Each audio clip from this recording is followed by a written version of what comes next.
So, Stu,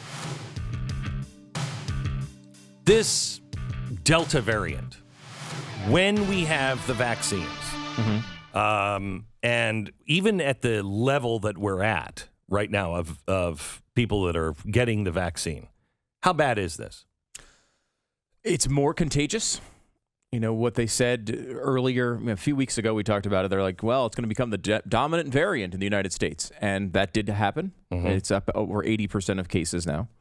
That being said, it does not seem to be any more deadly than previous strains of the virus, which is obviously very good. Would you say this is something, like I said when it first came out, we're going to have to learn to live with?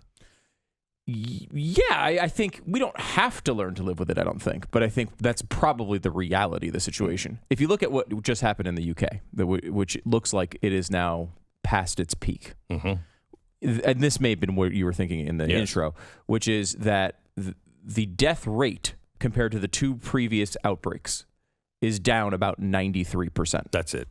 So a 93% drop in death rate. So they got the cases almost all among unvaccinated people. However, those unvaccinated people were largely younger. And as we've said from the beginning, right, younger people don't tend to die from this. Correct. So they protected all of their older people, many of the people who were immunocompromised. And what they saw was a massive drop in the rate of death. And 93% drop off is, you're right, it's going to go from a pandemic to a nuisance. What's really going on is happening at the Federal Reserve. Hear me out for a second. Do you remember before it was when COVID was really happening in China, and when the three researchers went in for COVID-like symptoms? That happened in October or November. I think October. 2019. Do you remember what we were talking about in October of 2019 in regards to the Federal Reserve and the banking system? No. Okay. It's been erased. Okay. We were talking about, wait, $100 billion being printed every night and sent to the banks? Something's wrong. That's never happened before. Why do they need that overnight lending of $100 billion a night? Remember, they were just going to do it for a couple of nights, and they were going to do it for $25 billion, and then it was $50 billion, then it was $75, then it was $100, and I think it went over $100. Okay, and they said you could keep that money for months and months and months if you really need to. That's never been done before. Not the way they normally do business. Correct. CNBC, everybody was talking about and saying, we don't know why this is happening. Nobody is making any comment on it. I told you why it was happening. The banks were failing again. This is a house of cards. Okay, so if you go back to 2008, we had the banking crisis. And what did they do? They bailed out the banks, right? So they bailed out the banks. Then a QE, quantitative easing, was brought in, and that was the fix to make sure the banks don't fail. That was giving them even more money. Okay, that was sending them more money so the banks could get rid of all those bad loans, and they would go to the Federal Reserve. The economy has been hanging by a thread ever since. The banking system has been hanging by a thread. And then the entire money market seized up about 2019, around the time that COVID was first being, experienced in the lab. They were printing $100 million a night. Everybody should have been freaking out, but they weren't. Then, at the beginning of 2020, this last year, major central banks around the world expanded the money supply anywhere from 30% to God only knows, okay? The central banks could not have increased the money supply by 30% without everybody up in arms. Why are you doing this? What is that money? Who's that money going to? Where is that money going? Okay, they increased the money supply by 30%.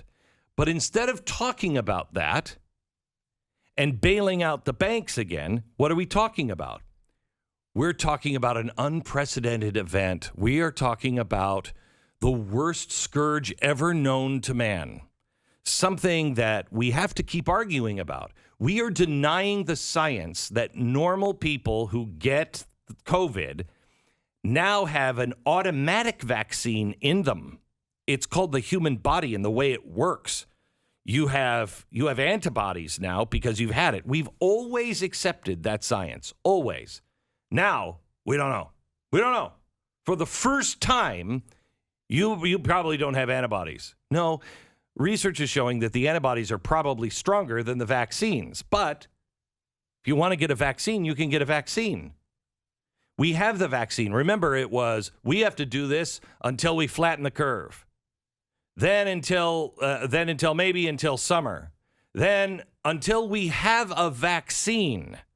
Now we have a vaccine. Now until everybody's vaccinated. And even if you're vaccinated, you still have to wear a mask.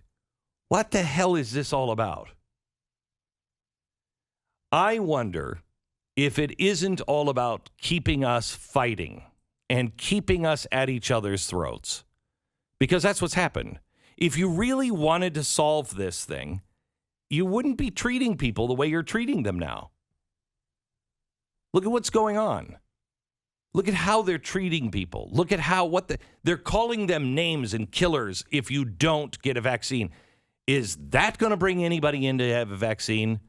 Oh, yeah, I just realized that everybody in the White House and everybody around, on TV, they were right. I was a killer. I was a bastard that just didn't care about anything except myself. Yeah, like Joe Biden went out to a speech with Terry McAuliffe, like a political speech. And, there was this narrative last week, like suddenly Republicans are saying good things about the vaccine. And, of course, they ran out a couple of quotes from conservative personalities who had been positive about the vaccine before. They just basically made up a narrative. But instead, if that was true, though, right, if you were going to say, hey, we think conservatives aren't going to get the vaccine, and then conservative personalities in the media started saying good things about the vaccine, if you actually cared about vaccinating people, how would you use that information? You'd encourage it. You'd praise people for saying it, right?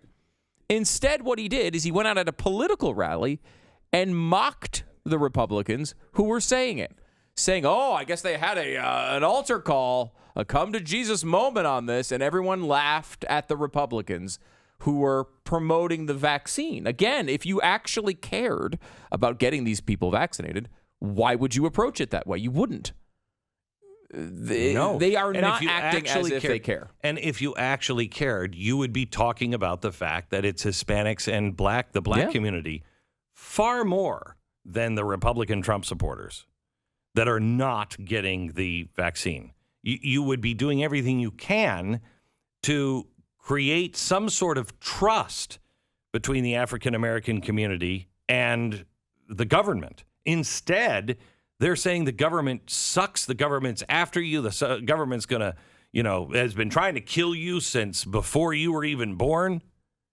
Yeah, they don't care about getting you vaccinated at all. All they care about is having the talking point to be able to say that conservatives are anti-science or the South is dumb or whatever point they want to make this week. But you're right. They would be focusing on populations that, frankly, the White House would have more success with. Maybe the White House, if someone who voted for Joe Biden might be a little bit more willing to go along with Joe Biden's advice. I don't think having Jen Psaki come to my door with a needle is going to help any conservative. So why is this all happening? I go back to the Federal Reserve and the banks. If the banks are failing, you have to keep this alive. You keep printing the money, keep giving them the money so they don't fail, and then give it also to the consumers so the consumers don't fail to make their housing payment. They got to make sure that the banks don't start going bankrupt with houses. If people start to lose their house, they can't make their payments, who's really on the losing end of that? The banks, they own a lot of houses that can't be paid for.